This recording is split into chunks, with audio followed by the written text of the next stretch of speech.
Have you ever stopped and wondered who actually decides the energy rating for your home? Well, today we're pulling back the curtain and meeting the energy detectives who do just that. We're going to dive into who they are, what they're looking for, and why their job is quickly becoming one of the most vital in the entire country. So if you've ever bought, sold, or even just rented a place in the UK, you've definitely come across one of these, an Energy Performance Certificate, or EPC. But let's be honest, have you ever really thought about the person behind this piece of paper? Who are they, and how on earth do they come up with that grade for your home? It's best to think of them as energy detectives. Seriously, they're the trained pros who show up at a property, gather all the clues, and then deliver a final verdict on how energy efficient it is. And today, we're going to get to know two of the key players in this really fascinating field.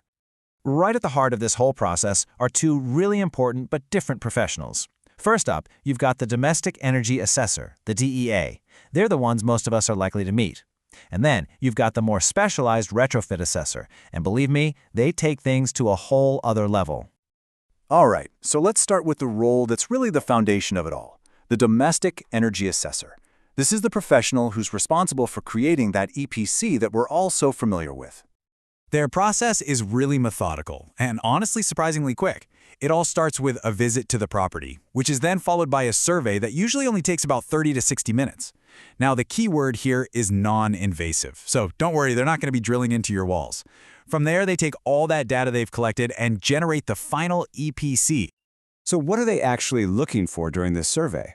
Well, it's all about the evidence they can see with their own eyes. They'll note down the property's age and how it was built, they'll check out the heating system, take a look at the windows, measure the insulation up in the loft, and even note what kind of light bulbs you're using. It's basically a comprehensive visual checkup of your home.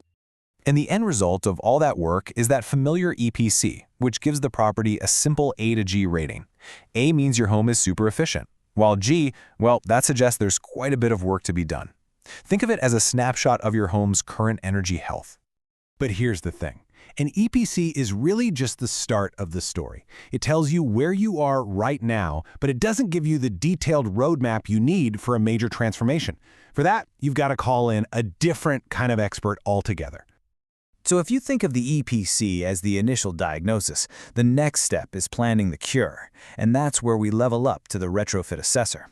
This role is all about getting a home ready for a deep energy efficiency makeover. So, what exactly is a retrofit assessor?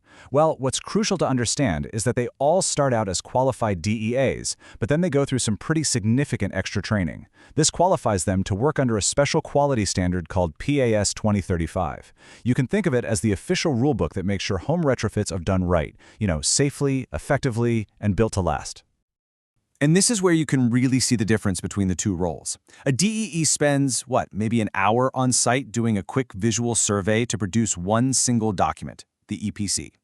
A retrofit assessor, on the other hand, is there for up to 2 hours, doing a much more in-depth, sometimes even intrusive investigation. Their goal isn't just to rate the home, it's to gather every bit of data needed to plan a massive whole-house improvement project. And instead of just one report, they produce 3.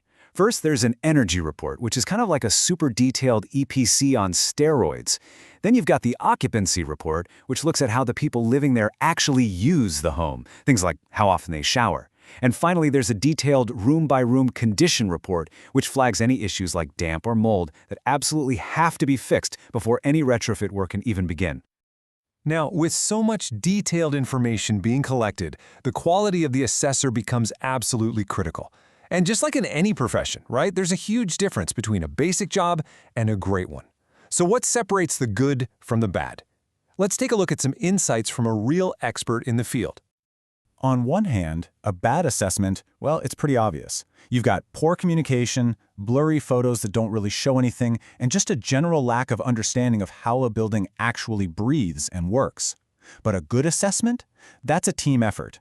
It means clear communication with everyone involved, designers, installers, crystal clear evidence photos, and a really deep understanding of building physics and, so importantly, ventilation. And this quote just nails why that expertise is so important. Jared Green, an award-winning retrofit assessor, points out that when the person who is actually on site writes the report, a single photo can tell them a dozen different things. But if that report gets outsourced to someone else, that same photo tells just a fraction of the story. All that crucial context is just gone. Okay, so we get what they do and how they do it. But let's talk about the why. Why is this work so incredibly important, especially right now? This is where we connect what happens in a single home to the much, much bigger picture. First off, you've got the scale of the challenge. A staggering 20% of all UK emissions come just from heating our buildings. That's not factories or cars we're talking about, that's our homes. They are a massive piece of the climate puzzle, which means they absolutely have to be a part of the solution. And then you add the human cost, because inefficient housing isn't just bad for the planet, it's terrible for people's lives. Back in 2020, 3.6 million households in the UK were living in fuel poverty. That means millions of families were being forced to choose between staying warm and putting food on the table. And finally, there's the sheer, mind-boggling urgency of the task in front of us. To meet the UK's 2050 net zero targets, we need to be retrofitting homes at a rate of 1.8 per minute.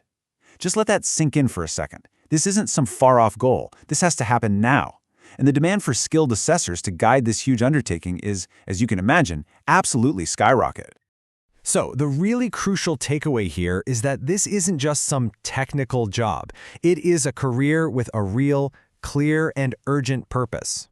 Energy and retrofit assessors are out there on the front lines making a tangible difference. They're lowering bills, making homes warmer and healthier, and they're directly fighting climate change, one house at a time.